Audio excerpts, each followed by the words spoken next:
Phone করে বললেন যে চেয়ারম্যান মানুষের সোনা নিয়ে যেতেছে। কেন বললেন আপনি? আপনি কেন বললেন? কেন বললেন আপনি? আপনার তো সরকারি দেখে আছে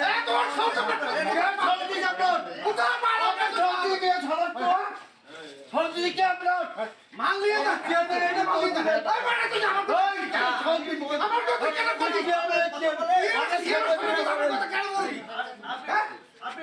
আমার সামনে ভুল করছে।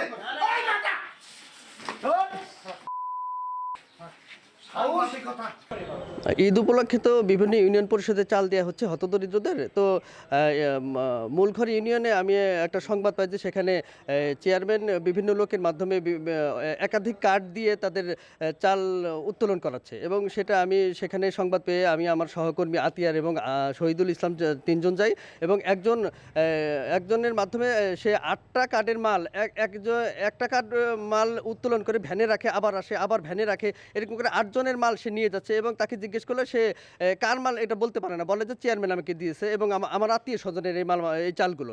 কিন্তু সে তখন আমি জানতে চাই যে এই তাদের নাম কি এবং কাদের চাল, সে নাম বলতে পারে না, এবং সেটার আমি সত্যতা পাই। এবং চেয়ারম্যানকে এই বিষয়টা জানতে চাইলে যে একাধিক কার্ড একজন ব্যক্তি এত চাল উত্তোলন করে নিয়ে যাচ্ছে, এই বিষয়ে কি আপনি কিছু জানেন কিনা? সে তখন বলে যে আমি এগুলো কিছু জানি না, এগুলো ভুয়া, এগুলো আপনাদের বানোয়াট, আমি এগুলো কিছু করি নাই, এগুলো আমি জানি না। এই কথা বলে পরে অকথ্য ভাষায় গালিগালাজ করতে থাকে সাংবাদিকদের পেশা নিয়ে, এবং আমাকে অকথ্য ভাষায় গালিগালাজ করতে থাকে। এবং এক পর্যায়ে বারান্দায় আসলে সে আরও উত্তেজিত হয়ে গালিগালাজ করার এক পর্যায়ে আমাকে সে শারীরিকভাবে অ্যাসাল্ট করে এবং সে আমাকে ধাক্কাতে ফেলে দেয়।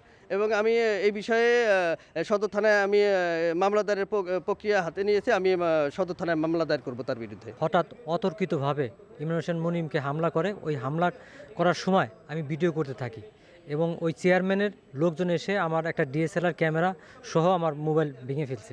ইমরান হোসেন মনিম মাছরাঙ্গা টেলিভিশন সাংবাদিককে ধাক্কা দিয়ে ফেলে দেয়, এবং ফেলে দেওয়ার পরে সে হুঙ্কার দিয়ে বলে যে সাংবাদিকদের যদি মূলঘর ইউনিয়ন পরিষদে আর কোনো দিন দেখি তাহলে তাদেরকে গুলি করে হত্যা করা হবে। এটা খুব দুঃখজনক একটা বিষয়। আমরা প্রাথমিকভাবে বিষয়টি জেনেছি এবং একটি ভিডিও আমাদের হাতে এসেছে। তো সেখানেও আমরা দেখেছি যে শারীরিকভাবে একটু তাকে ধাক্কা দেওয়ার একটা বিষয় এসেছে। আমরা আইনগতভাবে যদি অভিযোগ পাই নিশ্চয়ই আমরা ব্যবস্থা গ্রহণ করব। নিশ্চয়ই আমরা এটি আইনগতভাবে যদি উনি অভিযোগ করেন আমরা ব্যবস্থা নেব।